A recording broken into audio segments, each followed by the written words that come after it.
بسم اللہ الرحمن الرحیم۔ السلام علیکم۔ یہ پارٹ 3 ہے۔ آج ہم آپ کی خدمت میں کتاب لا رہے ہیں الو کی دم، آواز زرکا بھٹی، مصنف اثر نعمانی۔ یہ کتاب آپ کے لیے بک شیئر پاکستان آڈیو لائبریری کی جانب سے پیش کی جا رہی ہے۔ دیگر معلومات اور کتابوں کے لیے آپ رابطہ کر سکتے ہیں۔ واٹس ایپ نمبر 033324953373 یا پھر کال نمبر 0300291960 پہ محمد اظہر لطیف سے۔ معزز خواتین و حضرات، یہ کتاب 114 صفحات پہ مشتمل ہے۔ آئیے سنتے ہیں پارٹ نمبر 3 صفحہ نمبر 36 سے۔ اردو کے لیکچرار صاحب نے حاضری کا رجسٹر بند کرتے ہوئے کلاس کی طرف دیکھا۔ آپ لوگوں نے آج کالج کے نوٹس بورڈ پر دیکھ لیا ہوگا کہ اس ماہ کی 22 تاریخ کو یونیورسٹی میں بین الکلیاتی تقریری مقابلے ہو رہے ہیں۔ ہمارے کالج سے بھی ایک نام مانگا ہے، چونکہ گزشتہ مقابلوں میں اس کلاس کے مقرروں نے کئی انعامات حاصل کیے ہیں، اس لیے پرنسپل صاحب نے اس مرتبہ بھی آپ ہی کی کلاس سے کسی کو بھیجنے کا فیصلہ کیا ہے۔ کلاس میں تالیاں اور ڈیسک بجائے گئے۔ لیکچرار صاحب نے ہاتھ اٹھا کر خاموش ہونے کا اشارہ کیا۔ اس کلاس میں جیسا کہ آپ سب جانتے ہیں 3-4 نام بہت نمایاں ہیں۔ انہوں نے دوبارہ اپنی بات شروع کرتے ہوئے کہا، لڑکوں میں ناصر صاحب، سعید صاحب اور لڑکیوں میں ریحانہ صاحبہ وغیرہ۔ میں چاہتا ہوں اس مرتبہ اس کے بجائے کہ میں آپ میں سے کسی کا نام تجویز کروں، آپ لوگ خود فیصلہ کریں کہ کسے جانا چاہیے۔ جی ہاں، ایک طرف سے آواز آئی، سلطانی جمہور کا آتا ہے زمانہ، الیکشن ہونے والے ہیں، اس کی ابتدا ہماری کلاس سے ہی ہونا چاہیے۔ سر، شمیم نے ہاتھ اٹھایا، کہیے۔ میرا خیال ہے کہ ہماری بجائے یہ چاروں خود کوئی فیصلہ کر لیں کہ ان میں سے کوئی مقابلے کی بہتر تیاری کر سکتا ہے۔ یہ بھی درست ہے، لیکچرار صاحب نے جواب دیا اور باری باری ناصر، ریحانہ، سعید اور شہناز کی طرف دیکھا۔ آپ کیا کہتے ہیں؟ سر، میں تو اس مرتبہ تیاری نہیں کر سکتا، سعید نے اٹھ کر کہا۔ میں بھی نہیں جا سکی، شہناز بولی۔ اور آپ مس ریحانہ؟ کسی کو تو جانا ہی ہے، چلیے میرا نام لکھ لیجئے، ریحانہ نے جواب دیا۔ یہ بات اگر مس ریحانہ نے عذروِ کلاس پر پروری کہی ہے۔ ناصر کرسی سے کھڑا ہو گیا، تو ہمیں اس عنایت کی ضرورت نہیں ہے، آپ میرا نام لیجئے، میں جاؤں گا، میں ان کے مقابلے میں زیادہ اہل ہوں۔ میرا مقصد ان الفاظ سے ہرگز یہ نہیں تھا جو ناصر صاحب کلاس کو سمجھانا چاہتے ہیں، ریحانہ نے جواب دیا۔ لیکن جب اہلیت کی بات چھڑ گئی ہے تو اب مجھے اپنی بات پر اصرار ہوگا۔ ناصر صاحب اپنی اہلیت ثابت کریں، سورج کو اپنا وجود ثابت کرنے کی ضرورت نہیں ہوا کرتی، ناصر نے مسکراتے ہوئے کہا۔ میں کلاس کو یاد دلاؤں گا کہ گزشتہ 3 مقابلوں سے ہمارے کالج کی نمائندگی صرف لڑکیاں کرتی آ رہی ہیں، ہم لوگ صرف اپنی خلقی شرافت سے خاموش رہے، اس کا مطلب یہ نہیں کہ ہر مرتبہ ہماری حق تلفی کی جاتی رہے۔ مجھے خوشی ہے کہ ناصر صاحب نے خود میرا استحقاق ثابت کر دیا، ریحانہ نے طنزیہ لہجے میں کہا۔ 3 مرتبہ مسلسل لڑکیوں کا انتخاب یہ ظاہر کرتا ہے کہ ہمیں نمائندگی کا زیادہ اہل سمجھا جاتا ہے۔ لڑکیوں نے اس پر خوب تالیاں بجائیں۔ لیکچرار صاحب اس بحث سے پوری طرح لطف اندوز ہو رہے تھے۔ انہوں نے ناصر کی طرف دیکھا، گویا جواب کے متوقع ہوں۔ جی ہاں، ایک ظلم سے دوسرے ظلم کا جواز ثابت کرنے کی یہ دلیل اپنی نوعیت کے اعتبار سے بالکل ویسی ہی ہے جیسی اس شعر نے دی تھی جو اپنے ساتھیوں کا حصہ ہڑپ کرنا چاہتا تھا۔ ناصر نے جواب دیا، مس ریحانہ اپنے آپ کو زیادہ اہل سمجھتی ہیں تو وہ کلاس کو بتائیں کہ انہوں نے اب تک کتنے مقابلوں میں حصہ لیا ہے اور کتنے مقابلے جیتے ہیں۔ ویسے میرا خیال ہے کہ صرف انہیں ہی نہیں، ان کی پوری صنف کو اپنی اہلیت کے بارے میں یہ خوش فہمی اس لیے پیدا ہوئی ہے کہ ہم لوگ ایک مدت سے انہیں اہل خانہ اور اہل و عیال جیسے الفاظ سے یاد کرتے چلے آ رہے ہیں۔ لڑکوں نے بے تحاشا تالیاں بجا کر کلاس سر پر اٹھا لیا۔ مرد ہر قسم کے کھیل کھیلنا جانتا ہے، کچھ سکون ہونے پر ریحانہ بولی۔ کبھی وہ الفاظ سے کھیلتا ہے، کبھی جذبات سے، مگر مقابلے کھیل نہیں ہوا کرتے۔ میں ناصر صاحب کو بتانا چاہتی ہوں کہ میں اب تک 5 مقابلے جیت چکی ہوں، اور میں ریحانہ صاحبہ کو نوٹ کرانا چاہتا ہوں کہ میں نے اب تک 8 مقابلے جیتے ہیں، ناصر نے جواب دیا۔ لڑکوں نے تالیاں بجائیں۔ اس کے علاوہ ناصر نے اپنی بات جاری رکھتے ہوئے کہا، ابھی ریحانہ صاحبہ نے اعتراف کیا مرد الفاظ سے کھیلنا جانتا ہے۔ کیا محترمہ مجھے بتائیں گی کہ تقریباً الفاظ سے کھیلنے کے علاوہ اور کیا ہے؟ ایک مرتبہ پھر کلاس میں شور مچ گیا۔ لیکچرار صاحب نے میز پر ہاتھ مارا۔ میرا خیال ہے کہ اب اس بحث کو یہاں ختم ہو جانا چاہیے، انہوں نے کہا۔ ہمارے پاس 2 نام ہیں، مسٹر ناصر اور مس ریحانہ، ہم اس پر رائے شماری کیے لیتے ہیں۔ اس کی کوئی ضرورت نہیں سر، ریحانہ نے اٹھ کر کہا۔ اس بحث کے بعد ظاہر ہے کہ رائے شماری کا نتیجہ کیا ہوگا۔ یوں بھی مجھے معلوم نہیں تھا کہ ناصر صاحب 8 مقابلے جیت چکے ہیں اور اب 9واں جیت کر نوشیروان بننا چاہتے ہیں۔ میں بڑی خوشی سے اپنا نام واپس لیتی ہوں۔ یار، پہلا راؤنڈ تو خاصا زوردار رہا، خاص کے تنگے سے دانت کریدتے ہوئے شفیق نے کہا۔ اور سچی بات ہے کہ ہمارے شیر نے مقابلہ بھی خوب کیا۔ وہ اہل خانہ اور اہل و عیال والی بات مزہ دے گئی۔ شمشاد نے اس مرتبہ منہ چلاتے ہوئے کہا، جیسے اسے ابھی بھی مزہ آ رہا ہو۔ مجھے تو ناصر بھائی کی ہمت پر تعجب ہو رہا تھا، شمیم بولا۔ شمشاد نے اسی طرح منہ چلاتے ہوئے کہا، اس مغرور لڑکی کو ایسے جوابات دینے ہیں کہ دل میں جل بھن کر کباب ہو گئی ہوگی۔ ہاں، ابتدا اچھی ہے، شکیل نے جیسے اوپری دل سے داد دی، مگر جہاں تک ہمارے مقابلے کا تعلق ہے شمشاد، شمیم اور میں خود اس سے کہیں زیادہ آگے جا چکے تھے۔ تم بیکار شرمندہ ہو رہے ہو، ناصر مسکرایا۔ میں تو اسے ابتدا بھی خیال نہیں کرتا، مگر ایک بات ہے، ریحانہ نے تمہیں نوشیروان کا خطاب خوب دیا، شفیق بولا۔ وہ آ رہی ہے، شمشاد نے اچانک کہا۔ سب نے پلٹ کر دیکھا، ریحانہ حسب معمول کلاس روم سے نکل کر لائبریری کی طرف جا رہی تھی۔ اچھا بھئی، میں چلا۔ ناصر گھاس سے کپڑے جھاڑتا اٹھ گیا۔ گھبرانا مت، شکیل نے جلدی سے کہا، میں نے اسٹریچر کے لیے کہہ دیا ہے، آتا ہی ہوگا۔ تم نے بیکار زحمت کی، ناصر مسکرایا۔ تمہیں گھر تک پہنچانے کے لیے ہم 4 یار ہی کافی ہیں۔ ناصر کو معلوم تھا کہ ریحانہ عموماً معاشیات کی کتابیں پڑھتی ہے اور انہی الماریوں کے پاس بیٹھتی ہے جن میں معاشیات کی کتابیں تھیں۔ وہ جلدی سے لائبریری میں داخل ہوا۔ لائبریرین صاحب بھی حسب معمول شاید کالج کینٹین میں چائے پینے گئے ہوئے تھے۔ ان کی کرسی بھی خالی تھی۔ ناصر نے جلدی سے اردو لٹریچر کی الماری سے یوں ہی افسانوں کی ایک کتاب نکالی، معاشیات سیکشن کی طرف بڑھا۔ وہاں پڑی ہوئی 5 کرسیوں میں سے 4 اٹھا کر کامرس سیکشن میں ڈال دیں اور خود 5ویں کرسی پر بیٹھ کر افسانوں کی کتاب کھول لی۔ ریحانہ معاشیات سیکشن میں آئی، ایک نظر ناصر پر ڈالی، تیوری پر کچھ بل پڑے مگر منہ سے کچھ کہے بغیر الماری کی طرف بڑھ گئی، 2-3 کتابیں نکالیں اور بیٹھنے کے لیے واپس مڑی۔ اس وقت اس نے پہلی مرتبہ نوٹ کیا کہ جس کرسی پر ناصر بیٹھا ہے اس کے علاوہ وہاں کی تمام کرسیاں غائب ہیں۔ وہ تلملاتی ہوئی ناصر کی قریب آئی، دیکھا کہ وہ اردو کی کوئی کتاب پڑھ رہا ہے تو اور غصہ آیا۔ مسٹر ناصر، یس مادام، یہاں کی اور کرسیاں کہاں ہیں؟ میں کیا بتا سکتا ہوں، ناصر نے جواب دیا۔ 2-3 دن ہوئے لائبریرین صاحب کہہ رہے تھے کہ پتہ نہیں کون یہاں آ کر بیٹھتا ہے، تمام کرسیوں میں جوئیں ہو گئی ہیں، ممکن ہے انہوں نے باہر دھوپ میں پڑھا دی ہوں گی۔ کرسیوں میں جوئیں؟ ریحانہ نے تیزی سے کہا۔ جی ہاں، جب کھٹمل ہو سکتے ہیں تو جوئیں بھی ہو سکتی ہیں، ناصر بولا۔ ویسے مجھے ٹھیک سے پتہ نہیں، ہو سکتا ہے کہ کسی سیکشن میں اپنی سہیلیوں سے ملنے گئی ہوں۔ بہت خوب، ریحانہ بڑی مشکل سے غصہ ضبط کر رہی تھی۔ یہ آپ کون سی کتاب پڑھ رہے ہیں؟ مزید حماقتیں، ناصر نے جواب دیا۔ گویا اردو ادب کی کتاب ہے، ممکن ہے معاشیات کی بھی ہو سکتی ہے، میں نے ابھی پڑھنا شروع نہیں کی، مگر آپ نے نکالی تو اردو ادب کی الماری سے ہے۔ جی ہاں، اتنی غلطی تو ضرور ہو گئی ہے، تو آپ اسے اردو سیکشن میں جا کر نہیں پڑھ سکتے؟ ضرور پڑھ سکتا ہوں، شکریہ۔ تو پھر تشریف لے جائیے۔ کہاں؟ اردو سیکشن میں۔ کیوں؟ کتاب پڑھنے؟ وہ تو میں یہاں بھی پڑھ رہا ہوں، مگر ابھی آپ نے کہا تھا۔ ریحانہ کا بس نہیں چل رہا تھا کہ وہ اس ڈھیٹ لڑکے کو کان سے پکڑ کر کرسی سے اٹھا دے۔ میں نے کہا تھا کہ ضرور پڑھ سکتا ہوں، ناصر نے اطمینان سے جواب دیا۔ اس سے یہ مطلب آپ نے کیسے نکال لیا کہ پڑھنا بھی چاہتا ہوں؟ مگر یہ معاشیات کا سیکشن ہے تو کیا ہوا؟ میرے خیال سے لائبریری میں تو ایسی پابندی نہیں ہے کہ یہاں بیٹھ کر اردو کی کتاب نہیں پڑھی جا سکتی۔ گویا آپ کرسی سے نہیں اٹھیں گے؟ ضرور اٹھوں گا، مگر ابھی نہیں، جب میرا دل چاہے گا۔ میں خوب سمجھ رہی ہوں کہ آپ ایسی باتیں کیوں کر رہے ہیں، ریحانہ غصہ سے بولی، مگر مجھے بدتمیز لڑکوں سے نفرت ہے۔ معلوم ہوتا ہے محترمہ کہ آئینے نے آپ کو ضرورت سے زیادہ خوش فہمی میں مبتلا کر دیا ہے، ناصر نے طنزیہ لہجے میں کہا۔ لیکن میں میک اپ زدہ حسن سے مروب ہونے والوں میں سے نہیں ہوں۔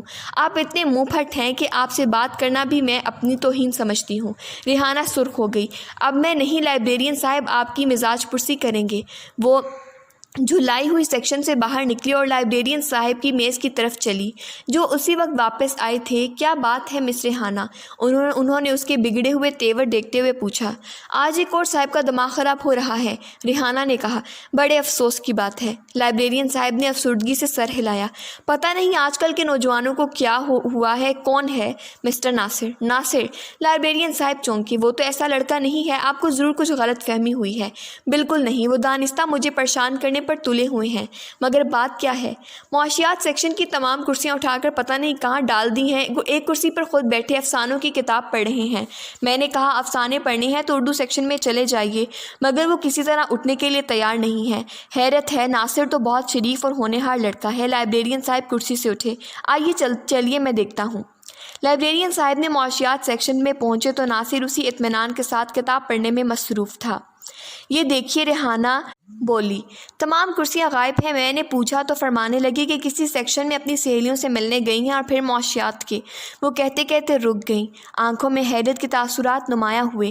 مگر کرسیاں تو یہاں رکھی ہیں، لائبریرین صاحب نے تعجب سے کہا، اور واقعی چاروں کرسیاں موجود تھیں، مگر وہ اس طرح میز کے نیچے کر کے رکھی ہوئی تھی کہ سرسری نظر میں، خاص طور سے جبکہ ذہن کو ان کی عدم موجودگی کا یقین ہو، مشکل سے نظر آ سکتی تھیں۔ کیا بات ہے لائبریرین صاحب؟ ناصر نے معصومیت سے پوچھا۔ کچھ نہیں، مس ریحانہ نے کہا تھا کہ یہ معاشیات کے سیکشن میں اردو ادب کا مطالعہ کر رہی ہیں۔ ریحانہ نے جلدی سے بات کاٹی۔ میرا خیال ہے کہ محترمہ ریحانہ کو کسی اچھے آنکھوں کے ڈاکٹر سے رجوع کرنا چاہیے۔ ناصر نے ہاتھ میں پکڑی ہوئی کتاب لائبریرین صاحب کی طرف بڑھا دی۔ آپ خود دیکھ لیں، یہ اردو ادب کی کوئی کتاب ہے، یہ معاشیات کی۔ لائبریرین صاحب نے کتاب دیکھی، سر ہلایا، ریحانہ کی طرف دیکھا، پھر سر ہلایا۔ مجھے افسوس ہے مسٹر ناصر کہ میں نے آپ کو خامخواہ ڈسٹرب کیا۔ وہ بولے، امید ہے آپ کچھ خیال نہیں کریں گے، مگر میں پرنسپل صاحب سے شکایت ضرور کروں گا۔ ناصر نے تیزی سے کہا، سارا کالج ان محترمہ کی نکچڑی طبیعت اور خود پسندی کی وجہ سے پریشان ہے۔ آئے دن کسی نہ کسی کی شکایت کرتی رہتی ہیں۔ غرور اتنا ہے کہ کسی سے سیدھے منہ بات کرنا بھی گوارا نہیں ہے۔ خدا نے معمولی سی شکل و صورت دی ہے، یا ان کے والد صاحب ایک چھوٹے موٹے زمیندار ہیں، تو اس کا یہ مطلب نہیں کہ شرافت اور عزت سب انہی پر ختم ہو گئی ہے۔ ریحانہ کو اتنی خفت ہوئی اپنی زندگی میں شاید ہی کبھی اٹھانا پڑی ہو۔ اس کی سمجھ میں کچھ نہیں آ رہا تھا کہ کیا جواب دے۔ میرا خیال ہے ناصر صاحب اس بات کو یہیں ختم کر دیں۔ امید ہے مس ریحانہ آئندہ محتاط رہیں گی، لائبریرین صاحب نے کہا، اور ریحانہ پر ایک تنبیہ نظر ڈالتے ہوئے واپس چلے گئے۔ بیٹھ جائیے محترمہ، ناصر نے ایک کرسی کی طرف اشارہ کیا۔ میں اتنا مردم بیزار نہیں ہوں کہ آپ کی طرح اپنے ماحول میں کسی دوسرے کا وجود برداشت نہ کر سکوں۔ ریحانہ نے تیز نظروں سے گھور کر ناصر کی طرف دیکھا اور ایک دم پلٹ کر باہر نکل گئی۔ کالج کینٹین میں طلباء کی سہولت کے لیے کالج یونین نے امداد باہمی کے اصول پر ایک جنرل سٹور بھی قائم کیا تھا، جہاں کتابیں، کاپیاں اور اسٹیشنری کی جملہ چیزوں کے علاوہ جنرل سٹور کے بعض آئٹم بھی کسی منافع کے بغیر مل جاتے تھے۔ لائبریری کے واقعے کے بعد ناصر اور چاروں دوست بیٹھے اس پر تبصرہ کر رہے تھے کہ ناصر نے ریحانہ کو کینٹین میں داخل ہوتے دیکھا۔ ریحانہ آج تک کبھی کینٹین میں نہیں آئی تھی، اس لیے ظاہر تھا کہ وہ کچھ خریدنے آئی ہے۔ ناصر تیزی سے اپنی جگہ سے اٹھا اور اسٹور کے کاؤنٹر پر پہنچ گیا۔ کوئی اچھا سا بال پین دکھائیے، اس نے سیلز مین سے کہا۔ اسی وقت ریحانہ بھی قریب آ چکی تھی۔ فائل کے ریفل ہوں گے آپ کے پاس؟ اس نے سیلز مین سے پوچھا۔ جی ہاں، سیلز مین نے جواب دیا اور گھوم کر الماری سے ریفل کا ایک پیکٹ نکال کر ریحانہ کے سامنے رکھ دیا۔ کتنے پیسے ہوئے؟ ریحانہ سے پوچھا۔ 5 روپے، سیلز مین نے جواب دیا۔ ناصر نے، جو یہ سب کچھ بڑے غور سے دیکھ رہا تھا، ہاتھ بڑھا کر ریفل کا پیکٹ اٹھا لیا، اسے درمیان سے پکڑا اور پھاڑ کر 2 ٹکڑے کر دیے، جیب سے 5 روپے نکال کر کاؤنٹر پر پھینک دیے۔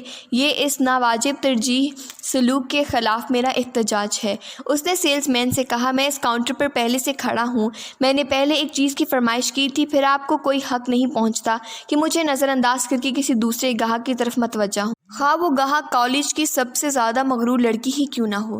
ریحانہ کا چہرہ سفید پڑ گیا۔ یہ لائبریری کا کوئی تنہا گوشہ نہیں تھا، کینٹین تھا جہاں اس وقت بھی کئی طلباء اور طالبات بیٹھی ہوئی تھیں۔ معاف کیجیے گا ناصر صاحب، میں نے سوچا کہ سیلز مین نے کہنا شروع کیا۔ آپ نے بالکل غلط سوچا، ناصر نے اس کی بات کاٹی، اور آپ جیسے لوگوں کی اسی غلط سوچ نے کچھ ناپختہ ذہنوں کو اس خوش فہمی میں مبتلا کر دیا ہے کہ وہ عام طالب علموں سے بلند کوئی چیزیں ہیں۔ نتیجہ یہ کہ جو بات آپ اخلاقاً کرتے ہیں وہ اسے اپنا حق سمجھنے لگے ہیں۔ بظاہر یہ معمولی سی بات ہے کہ آپ کسی کو کوئی چیز پہلے دے دیں اور کسی کو بعد میں، مگر جب مقابلہ کسی خود پسند سے ہو تو میں ہمیشہ اپنے حق پر اصرار کروں گا۔ ناصر صاحب، آپ حد سے آگے بڑھ رہے ہیں، ریحانہ تیزی سے بولی۔ جی نہیں، مجھے اپنی حدود کا احساس ہے، اسی لیے دوسروں کو ان کی ناجائز حد میں رکھنا چاہتا ہوں، ناصر نے جواب دیا۔ آپ کو کیا چاہیے ناصر صاحب؟ سیلز مین نے بات ختم کرنا چاہی۔ ایک اچھا سا بال پین۔ ناصر نے ریحانہ کی طرف یوں پیٹھ موڑ لی جیسے تنہا وہی کاؤنٹر پر کھڑا ہوا ہے۔ سیلز مین نے 3-4 اچھے بال پین نکال کر اس کے سامنے رکھ دی اور پھر الماری سے دوسرا ریفل پیکٹ نکال کر ریحانہ کو دیا۔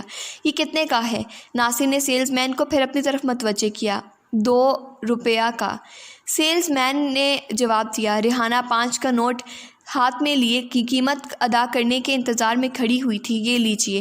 ناصر 10 کا نوٹ نکال کر سیلز مین کے ہاتھ پر رکھا۔ سیلز مین کو مجبوراً پہلے اسے باقی رقم واپس کرنا پڑی۔ ناصر نے قلم اٹھایا، ₹8 لیے اور اکڑتا ہوا اپنی میز پر واپس آ گیا۔ بھائی واہ کیا سین تھا، لطف آ گیا، شمیم نے خوش ہوتے ہوئے کہا۔ مجھے لائبریری والی کہانی پر پہلے یقین نہیں آیا تھا، شفیق بولا، مگر اب آ گیا۔ میرا خیال ہے کہ ریحانہ کو اپنی پوری زندگی ایسی برابر کی ٹکر کا کوئی نہیں ملا ہوگا۔ بھیا اب تو میں بھی تمہارے دستے حق پرست پر بیعت کرنے کے لیے کچھ آمادہ ہوتا جا رہا ہوں، شکیل نے بھی کہا۔ لیکن ایک بات میری سمجھ میں نہیں آئی۔ وہ کیا؟ ناصر نے مسکراتے ہوئے پوچھا۔ یہ کہ اگر مقابلہ اسی انداز سے جاری رہا تو ریحانہ تمہارے ساتھ چائے پینا یا پکچر دیکھنا تو درکنار، مسکرا کر بات کرنے کی بھی روادار نہ ہوگی، شکیل نے جواب دیا۔ میں کسی انعام کے لالچ یا اسے اپنے ساتھ چائے پلانے اور پکچر دکھانے کے شوق میں یہ سب کچھ نہیں کر رہا ہوں، ناصر نے پہلی بار کسی قدر سنجیدگی سے کہا۔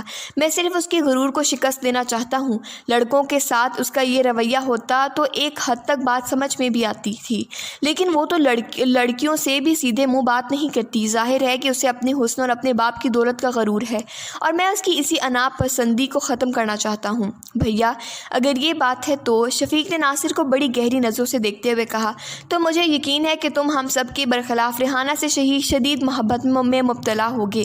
ہمارے لیے یہ ایک وقتی شرارت تھی، مگر تم نے اسے اپنی زندگی کا ایک اہم اور سنجیدہ مسئلہ بنا لیا ہے۔ ناصر نے اس طرح چونک کر شفیق کی طرف دیکھا جیسے شفیق نے اسے کوئی چوری کرتے پکڑ لیا ہو۔ چودھری رحمت دین عام زمینداروں اور سرمایہ داروں کی طرح خود غرضی اور خود پسندی اور بے جا غرور و تکبر میں مبتلا، جائز معاملات میں کنجوس، نام و نمود اور نمائشی باتوں میں بڑے فیاضی واقع ہوئے تھے۔ تعلیم بھی واجبی تھی، اسی اعتبار سے عقل و ذہانت بھی محدود تھی، البتہ اپنے آپ کو جوڑ توڑ میں ماہر خیال کرتے تھے، اور ایک حد تک تھے بھی۔ والد کے انتقال کے بعد جائیداد 2 بھائیوں اور ایک بہن کے حصے میں آنا تھی۔ بڑا بھائی آوارہ تھا، شراب کے نشے میں آبائی حویلی اور 10,000 نقد دے کر اس سے جائیداد اپنے نام لکھوا لی۔ بہن کی شادی ہو چکی تھی اور وہ اپنے گھر میں بڑے آرام سے تھی، چنانچہ اس نے خود ہی چودھری صاحب اپنے حصے کے لیے زور نہیں دیا۔ پھر بھی چودھری صاحب کو بھاوج اور بڑے بھتیجے اکبر کی طرف سے ہر وقت کھٹکا لگا رہتا تھا کہ کب وہ جائیداد پر اپنا حق جتانے لگیں۔ یہ اندیشہ جب تک بڑا بھائی زندہ رہا کچھ زیادہ ابھر کر سامنے نہیں آ سکا، کیونکہ وہ جب بھی شراب پی کر چودھری صاحب کے بنگلے کے سامنے شور مچاتا، چودھری صاحب اسے سود 100-200 روپے دے کر ٹال دیا کرتے تھے۔ جس دن سے وہ ایک طوائف کے کوٹھے پر رقیبانہ جھگڑے میں قتل ہوا تھا، چودھری صاحب خاص طور سے جوان بھتیجے کی طرف سے پریشان رہا کرتے تھے۔ اکبر جو آوارگی اور عیاشی میں اپنے باپ پر گیا تھا، چودھری صاحب کے لیے ایک درد سر بن کر رہ گیا تھا۔ وہ آئے دن انہیں دھمکیاں دیتا رہتا تھا کہ اگر جائیداد میں اس کے والد کا جائز حصہ اسے ادا نہیں کیا گیا تو وہ سپریم کورٹ تک مقابلہ کرنے کے لیے تیار ہے۔ اکبر نے اشارتاً یہ بھی کہا تھا کہ اگر وہ حصہ دینا نہیں چاہتے تو ریحانہ اس کا ہاتھ اس کے ساتھ بھی دے دے تو وہ اپنے مطالبہ سے دستبردار ہو جائے گا، مگر چودھری صاحب اتنے بیوقوف بھی نہیں تھے کہ اس دستبرداری کا مطلب نہ سمجھتے ہوں۔ ریحانہ ان کی اکلوتی اولاد تھی اور ظاہر تھا کہ ان کی موت کے بعد سب کچھ ریحانہ کو ہی ملے گا۔ چودھری صاحب اس کی غنڈہ گردی سے ڈرتے تھے، اس لیے صاف صاف انکار کرنے کی بھی ہمت نہ ہوتی تھی، بس اسے طرح طرح کے ہیلے بہانوں سے ٹالتے چلے آ رہے تھے۔ ریحانہ اکبر کی صورت ہی سے نفرت کرتی تھی اور اس نے چودھری صاحب سے صاف صاف کہہ دیا تھا کہ اگر انہوں نے کبھی اس طرح کا کوئی فیصلہ کرنے کا خیال بھی کیا تو وہ زہر کھا لے گی۔ لیکن اکبر چودھری صاحب کے ہیلے بہانوں اور ریحانہ کی نفرت کو جاننے کے باوجود اپنی کوشش میں لگا رہا۔ وہ ان لوگوں میں سے تھا جو سیدھی انگلیوں سے گھی نکالنے کی کوشش میں ناکام ہو کر انگلیاں ہی نہیں دماغ بھی ٹیڑھا کر لیا کرتے ہیں۔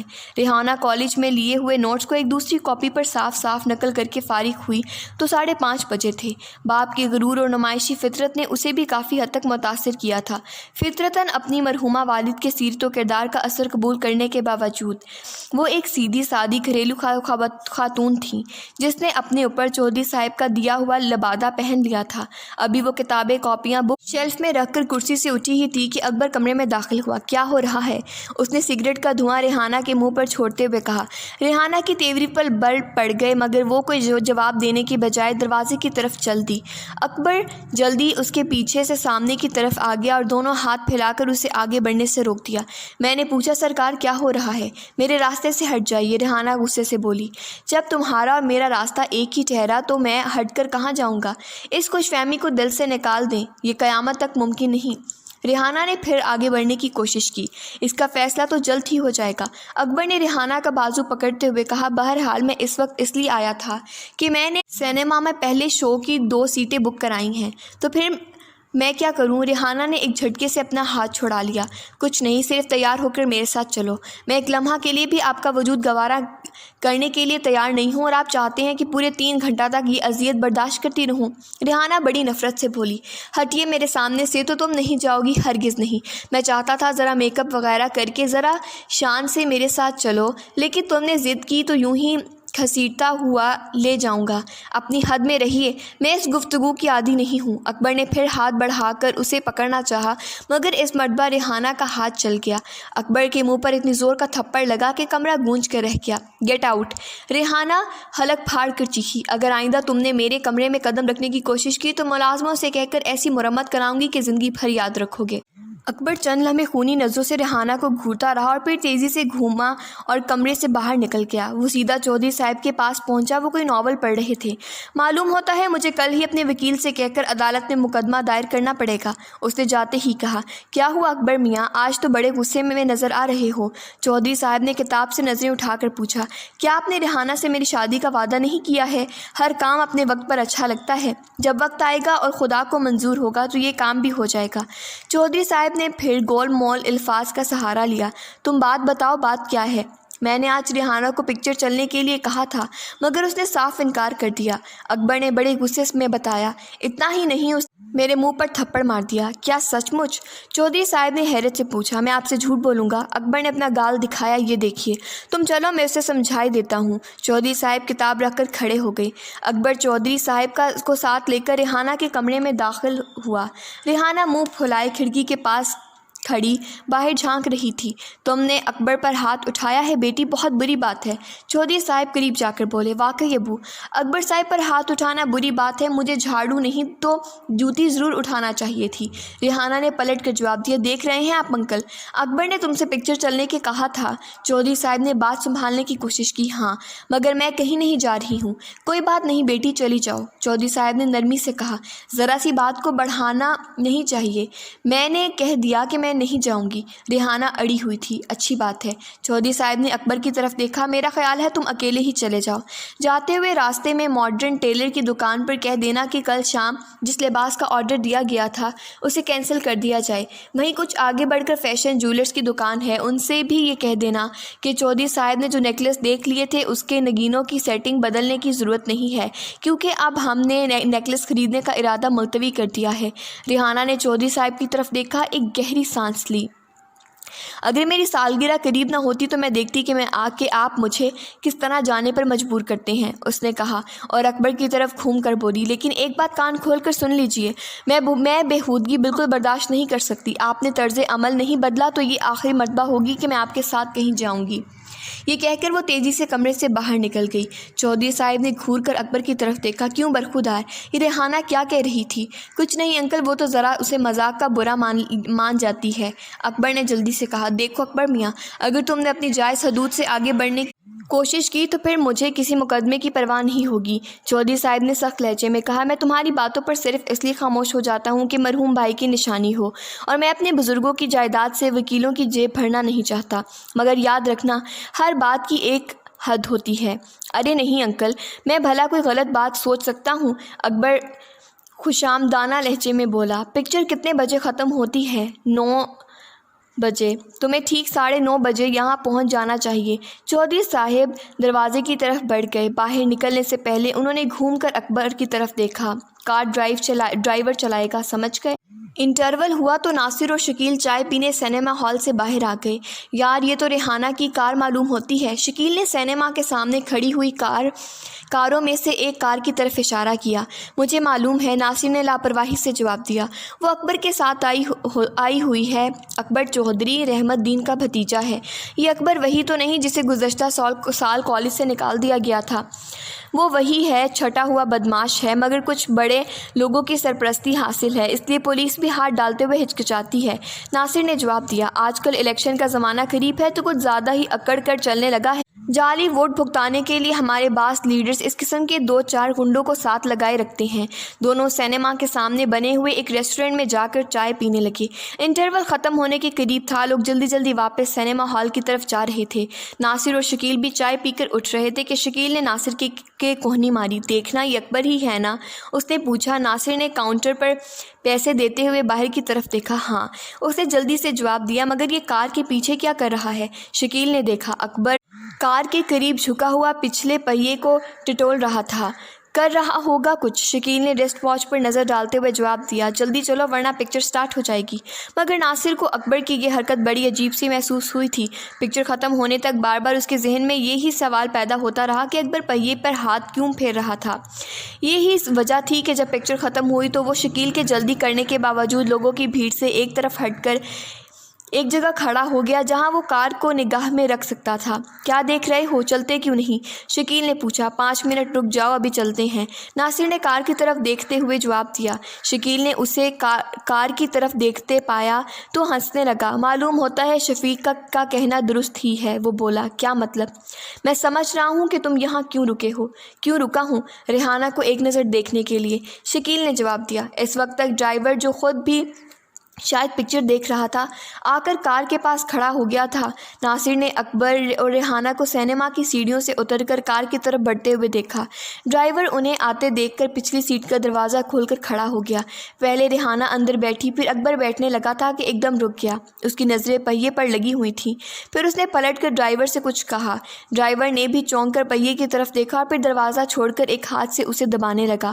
معلوم ہوتا ہے کہ پہیے کی ہوا نکل گئی ہے، شکیل نے ناصر کے کان میں سرگوشی کی۔ تو اس وقت اکبر یہ حرکت کر رہا تھا، ناصر نے سوچتے ہوئے کہا۔ مگر کیوں؟ شکیل اکبر کو دیکھ رہا تھا جو کار میں جھکا ریحانہ سے کچھ باتیں کر رہا تھا۔ پھر اس نے دیکھا کہ ریحانہ منہ بناتی ہوئی کار سے اتری اور خود پہیے کو دیکھا۔ سینما ہال سے نکلنے والی پبلک اپنے گھر پہنچنے کے لیے مختلف سواریوں کی طرف بھاگ رہی تھی۔ کاریں، ٹیکسیاں، رکشے اپنے منہ مانگے دام طے کر رہے تھے۔ ناصر نے دیکھا کہ ایک ٹیکسی چلی آ رہی ہے۔ کئی لوگوں نے اسے روکنے کی کوشش کی مگر وہ آگے بڑھتی چلی گئی۔ اے ٹیکسی! اکبر نے آواز دی اور ٹیکسی رک گئی۔ دیکھا تم نے؟ شکیل بولا۔ اب ٹیکسی ڈرائیور بھی صرف حسین سواریاں بٹھانے لگے ہیں۔ یہاں سے وہاں تک لوگ پکارتے رہے مگر ڈرائیور نے پلٹ کر نہیں دیکھا۔ اکبر کے ساتھ ریحانہ کو دیکھا تو ایک آواز میں ٹیکسی روک دی۔ ناصر نے کوئی جواب نہیں دیا، وہ کسی گہری سوچ میں کھویا ہوا تھا۔ اسے دیکھا کہ اکبر اور ریحانہ ٹیکسی میں بیٹھ گئے۔ ٹیکسی ہجوم کے درمیان سے گزرتی ہوئی آگے بڑھی۔ مجھے دال میں کچھ کالا معلوم ہوتا ہے، ناصر نے شکیل کے اسکوٹر کی طرف بڑھتے ہوئے کہا۔ الٹی بات کر رہے ہو، شکیل نے جواب دیا۔ یوں کہو کہ کالی پیلی ٹیکسی میں کچھ سفید نظر آ رہا ہے۔ چابی دو، ناصر نے اسکوٹر کے پاس رکتے ہوئے کہا۔ تم چلاؤ گے؟ شکیل نے کچھ حیرت سے پوچھا۔ ہاں، ناصر نے جواب دیا۔ شکیل کے ہاتھ سے چابی لے لی، اسکوٹر سٹارٹ کیا۔ بیٹھو، اس نے شکیل سے کہا۔ شکیل اس کے اندر کچھ حیرت زدہ سا پیچھے بیٹھ گیا۔ ناصر نے اسکوٹر کا رخ اسی کی طرف کر دیا جس طرف ریحانہ کی ٹیکسی گئی تھی۔ جلد ہی ٹیکسی تقریباً 20 گز آگے جاتی ہوئی نظر آئی۔ اس طرف کہاں جا رہے ہو؟ شکیل پوچھا۔ ٹیکسی کے تعاقب میں۔ حد ہو گئی، شکیل بولا۔ یعنی آپ نے سچ مچ عاشق ہونے کی ریہرسل شروع کر دی ہے؟ بقول خود نہیں، ہم آپ کی ان دھمکیوں سے ڈرنے والوں میں، ہمارا نام بھی لکھ لو محبت کرنے والوں میں۔ ناصر کافی فاصلہ دے کر تعاقب کر رہا تھا۔ نتیجہ یہ نکلا کہ ایک سگنل پر ٹیکسی آ کے رک گئی مگر جب تک اسکوٹر قریب آئے روشنی سرخ ہو چکی تھی۔ آخر معلوم بھی تو ہو کہ یہ اس وقت آپ کو تعاقب کی بیماری کیوں لاحق ہوئی ہے؟ شکیل نے پھر پوچھا۔ میرا خیال ہے کہ اکبر کوئی شرارت کرنا چاہتا ہے، ناصر نے سگنل کی روشنی تبدیل ہونے پر اسکوٹر آگے بڑھاتے ہوئے جواب دیا۔